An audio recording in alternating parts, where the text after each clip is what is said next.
Hello everyone, आपका फिर से एक बार स्वागत है। मैं रवि कुमार। हमारे इस YouTube चैनल RGVITI के माध्यम से हम आप लोग को रेगुलर एंटिटी से रिलेटेड कोर्सेज के बारे में बता रहे हैं।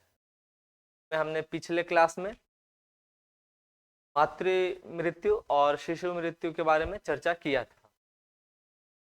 अब क्या है, ये जो पेपर जो चल रहा है 1B बाल कल्याण एवं स्वास्थ्य, मातृ मृत्यु और शिशु मृत्यु, इससे जुड़े तथ्यों के बारे में, इसके प्रमुख कारकों के बारे में हम लोगों ने चर्चा कर लिया था। लेकिन हाँ, शिशु में जो रोग होता है, बच्चा जो जन्म बाय बर्थ बोल सकते हैं, या फिर ऐसा है कि जन्म लेने के 1-2 दिन 10 दिन बाद वो छोटे छोटे रोगों से वो अक्सर पीड़ित रहता है, या ऐसा है कि कुछ रोगों से प्रभावित बच्चे अक्सर रहते ही हैं।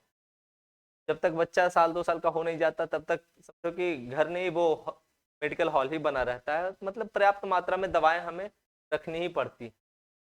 तो आज हम लोग इसी विषय से संबंधित बातों को जानेंगे कि शिशु के मुख्य रोग कौन कौन से होते हैं, बच्चों में मेन से कौन कौन से डिजीज पाए जाते हैं। तो आज का जो टॉपिक होने वाला है वो है शिशुओं का रोग,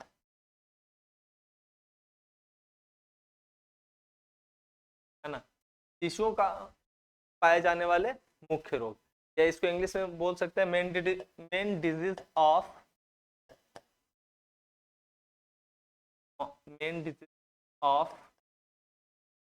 द चाइल्ड, है ना। चाइल्ड का, या यहाँ पे चाइल्ड अगर हटा दें तो इंफेंट रखते हैं, है ना, कि बच्चा उसमें बहुत छोटा होता है, इंफेंट। तो इन्फेंसी स्टेज में जब होता है तो बच्चे में कौन कौन से रोग पाए जाते हैं, कौन कौन सी बीमारियां पाई जाती है, इसके बारे में अभी तो विस्तार पूर्वक देखेंगे। ठीक है, तो सबसे पहले इनके कारणों के बारे में जानते हैं कि आखिर ये रोग इनको होता कैसे। ठीक है, तो कारण, शिशुओं में होने वाले, ठीक है, किन कारणों से इनको होता है। कारण, या इसको विस्तार से लिखें तो कह सकते हैं कि शिशु में होने वाले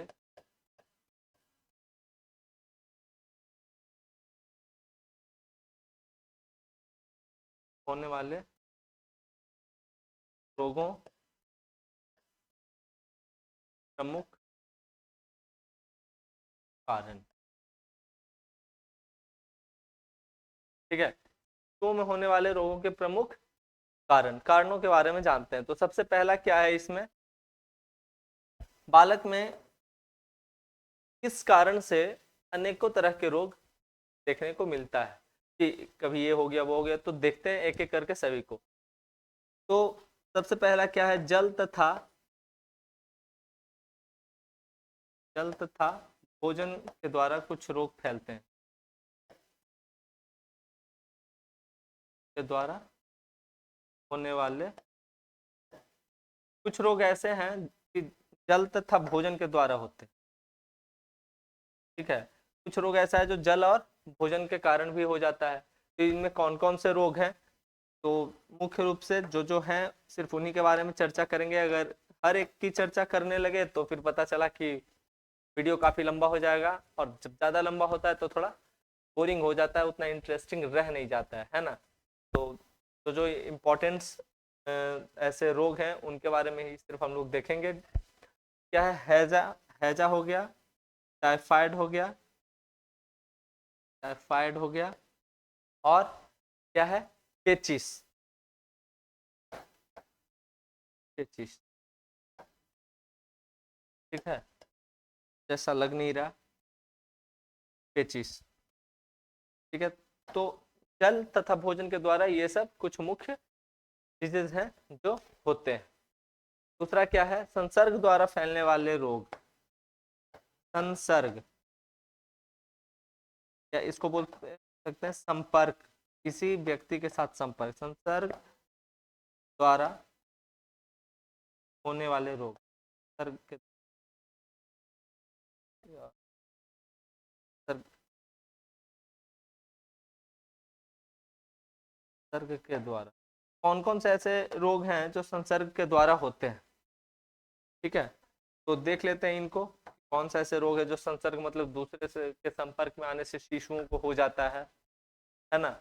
ऐसा है कि बच्चा अब एक के पास तो रहता नहीं है, कभी उसको गोद कोई ले लेता है, कोई लेता है, इतना क्यूट सा वो होता है कि हर कोई उसे गोद लेने के लिए परेशान रहता है, और इधर उधर हर किसी के पास जाने की वजह से उस अलग अलग तरह की कुछ बीमारियां देखने के लिए मिलती है। जैसे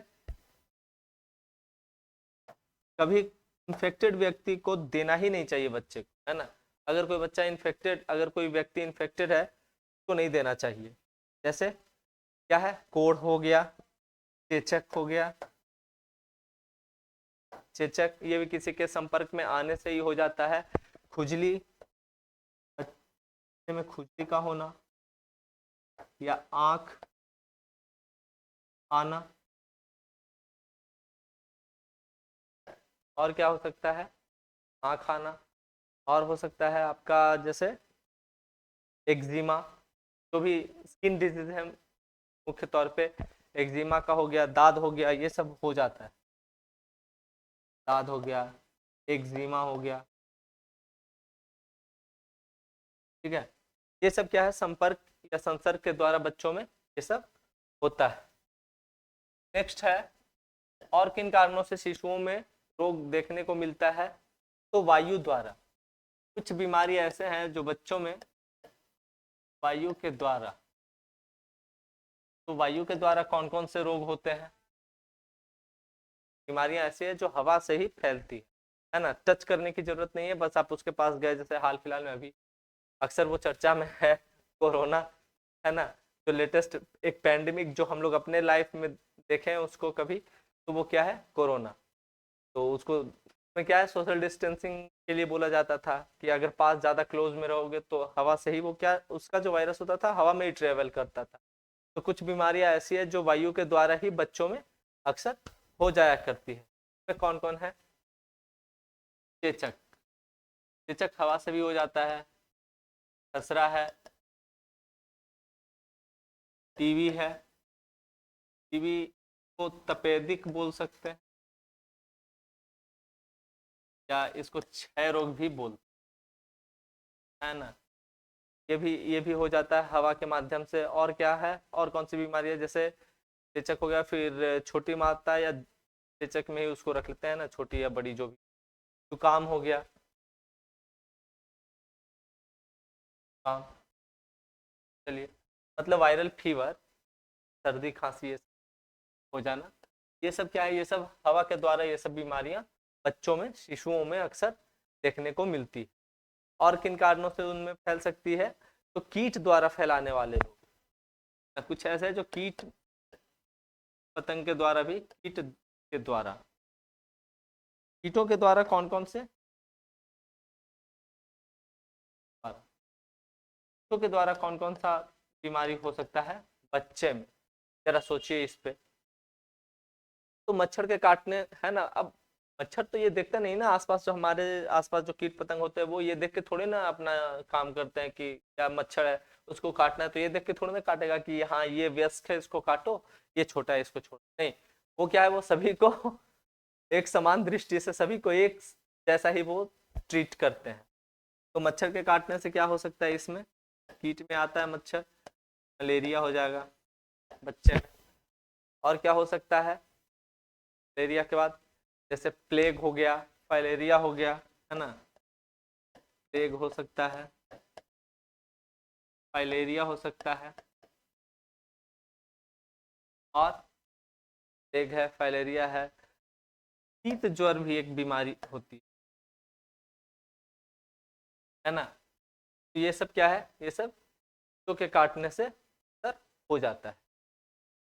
इसके बाद क्या है कि शिशु में अब ऐसे तो ये सब तो बीमारियां इनमें हो रही है, तो क्या सिर्फ बीमारियों के बारे में ही पढ़ेंगे? नहीं ना।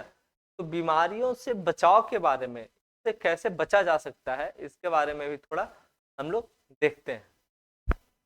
तो नेक्स्ट जो हमारा जो ये होने वाला है, शिशुओं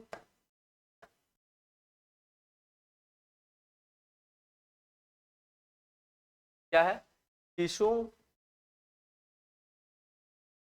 शिशुओं के रोगों से, शिशुओं का को जो रोग होता है उससे बचाव के उपाय।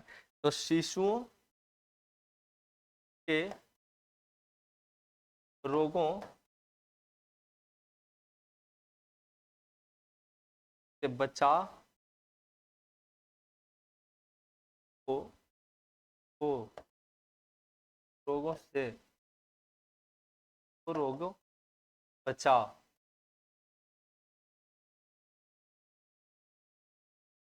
तो किस प्रकार बचाया जा सकता है, ठीक है, कैसे इनको बचाया जा सकता है वो देख लेते हैं। तो सबसे पहले देखें कि जल गंदा है ना, पानी का गंदा होना, भोजन का सही हो पाना, उससे बीमारी है। एक दूसरे के कांटेक्ट में आने से बीमारियां होती, हवा से बीमारियां फैल रही हैं, और कीट आसपास जो छोटे छोटे जो सूक्ष्म विषाणु जीवाणु होते हैं उनसे भी कई प्रकार की बीमारियां बच्चों में फैलती है, या वयस्कों में भी फैलती है, ऐसा नहीं सिर्फ बच्चों में, है ना, बड़े लोग भी इससे इन्फेक्टेड रहते हैं, इससे प्रभावित रहते ही रहते हैं। अब क्या है कि इससे बचाव के क्या उपाय किए जा सकते हैं या क्या उपाय हैं। तो सबसे पहले क्या है, शिशुओं का उचित देखभाल।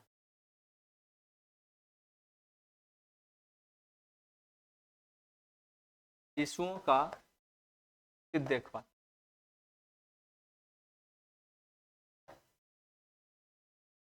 हम लोग अगर बच्चे का अगर सही से मॉनिटरिंग करेंगे, बच्चे को अगर देख रहे हैं कि हाँ कहाँ जा रहा है, क्या कर रहा है, किन चीजों को वो टच कर रहा है, तो क्या है, अगर सही से अगर उसका अगर केयर किया जाए तो बहुत सी बीमारियों से उसको बचाकर रखा जा सकता है, ठीक है।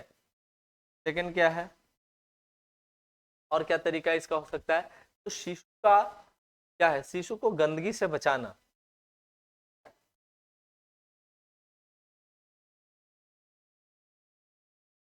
शिशुओं को गंदगी से बचाना, बहुत सी बीमारियां ऐसी है जो बच्चों में क्या है, गंदा रहने की वजह से हो जाता है। कई ऐसे लोग होते हैं, बहुत से ऐसे लोग देखे जाते हैं कि बच्चे पे उतना ध्यान देते नहीं, उतना उसका केयर करते नहीं। अब बच्चा क्या है, थोड़ा सा भी अगर वो नीचे अगर रख दो तो वो पूरा मिट्टी में एकदम लिपट के खेलने लग जाता है। उसको थोड़ा पता है कि हाँ हम गंदा हो रहे हैं या मेरा शरीर गंदा हो रहा है और इससे हमको क्या नुकसान है। वो उसी हाथ से वो जमीन पे चलता भी है और फिर वही हाथ वो मुंह में डालने का आदत है, वो मुंह में डाल लेगा। उसको इन सब चीजों के बारे में कुछ पता नहीं होता। तो क्या है, उनको ना गंदगी से उनको बचाना हमारा काम होता है। अगर बच्चा खेल रहा है तो ठीक है, खेलने के तुरंत बाद उसको साफ कर देना चाहिए, उसके हाथ को रेगुलर एकदम उसके हाथों की सफाई करते रहना चाहिए। उसके जो नेल्स होते हैं, माँ को चाहिए कि निरंतर उसकी मॉनिटरिंग करे, उसको रेगुलर देखभाल करे, और जैसे ही नाखून थोड़ा भी बड़ा हो उसको तुरंत से काट दे। तो ये भी बचाव के उपाय है कि उसको गंदगी से बचाना है, गंदे स्थानों पे नहीं जाने देना है, गंदे चीजों को छूने नहीं देना चाहिए, ठीक है ना। फिर क्या है, नियमित जांच, बच्चों को समय समय पे डॉक्टर के पास ले जाके उनका चेकअप करवाना चाहिए कि आखिर क्या कमी है, क्या किस चीज की कमी रही है या क्या चीज पूरा है। इन सब चीजों के बारे में थोड़ा सा पता रहने से बच्चे को आने वाले बीमारी से बचाया जा सकता है ना। पहले ही उनका उपचार कर लिया जाएगा। अगर ऐसा है कि बच्चे में अभी थोड़ा अगर खून की कमी है, तो आगे जो उससे उससे उनको बीमारी होने वाली है उससे उसको बचाया जा सकता है। या कुछ और भी ऐसा, कुछ भी ऐसा है जिसकी कमी हो, या बहुत सा ऐसा चीज है जो शरीर में अधिक मात्रा में हो जाए उससे भी बीमारियां होती है, तो उसका भी समय पे, उचित समय पे उसका उचित इलाज किया जा सकता है। और क्या है, और एक बहुत ही इम्पोर्टेंट का उपाय है, क्या उपाय कहें या ऐसा है कि गवर्नमेंट, इंडियन गवर्नमेंट ने उसको मैंडेटरी कर रखा है हर बच्चे के लिए, क्या है, शिशु का टीकाकरण, है ना। क्या है, शिशुओं का टीकाकरण या शिशु का टीकाकरण। टीकाकरण मतलब ऐसा करते हैं कि इसको थोड़ा सा विस्तार से देख लेते हैं नेक्स्ट पे।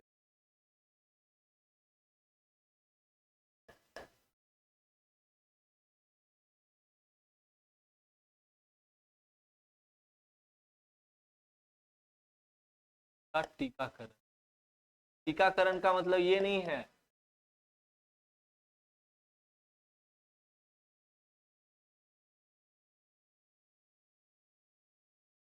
टीकाकरण का मतलब वो ऐसे जो तिलक लगाते हैं वो उसकी बात नहीं की जा रही है कि यहाँ तिलक लगाने का बात हो रहा है ना। टीकाकरण का मतलब क्या है? वैक्सीनेशन। वैक्सी ये मैं इसलिए बोल दिया क्योंकि टीकाकरण का मतलब बच्चे में मैं भी यही समझता था कि टीका लगाना मतलब वो तिलक लगाने की बात की जा रही है, इंजेक्शन का बात नहीं है ना। तो वैक्सीनेशन की बात हो रही है, टीकाकरण का मतलब वैक्सीनेशन। तो इसमें वैक्सीनेशन में क्या है, फोर्थ पॉइंट है कि बचाव के उपाय में क्या है, नियमित टीकाकरण उनका करवाना चाहिए। इस समय पे उनको जो भी इंजेक्शन लगाना है वो लगाना चाहिए। जैसे कुछ इंजेक्शन में क्या है, पीसीजी पीसीजी होता है, डीपीटी का लगता है शायद, और डीपीटी का शायद एक इसमें लगता है कि इसमें टोटल 3 इंजेक्शन लगते हैं, 1 2 3 करके इसमें टोटल 3 इंजेक्शन लगते होंगे। ठीक है, फिर एक आता है और मिजल्स का, मिजल्स जब खसरा को बोलते हैं, खसरा का इंजेक्शन लगाया जाता है इनको। शायद वो चेचक वगैरह का भी कुछ लगता होगा, स्मॉल पॉक्स वगैरह सबका। ठीक है, और क्या होता है टीकाकरण के बाद इनको ये भी किया जाता है कि पोलियो का ड्रॉप्स वगैरह नियमित तौर पे इन लोगों को पिलाया जाता है पोलियो से बचाव के लिए, है ना। तो सरकार द्वारा जो भी गाइडलाइंस है तो स्वास्थ्य के लिए हम लोग को चाहिए कि उन गाइडलाइंस को सही ढंग से सुने समझे और के हिसाब से देखभाल करें। इसमें से हम लोगों को शिशुओं के रख रखाव में बहुत ज़्यादा सहायता मिलती है। उम्मीद करते हैं कि आपको आज शिशु से रिलेटेड, बच्चे बालकों से रिलेटेड जो भी कारणों से उनको अनेक प्रकार के रोग होते हैं इसके बारे में आप लोगों को आया होगा। और अगर ये अच्छे सही ढंग से समझ में आए, लाइक शेयर और सब्सक्राइब जरूर करें।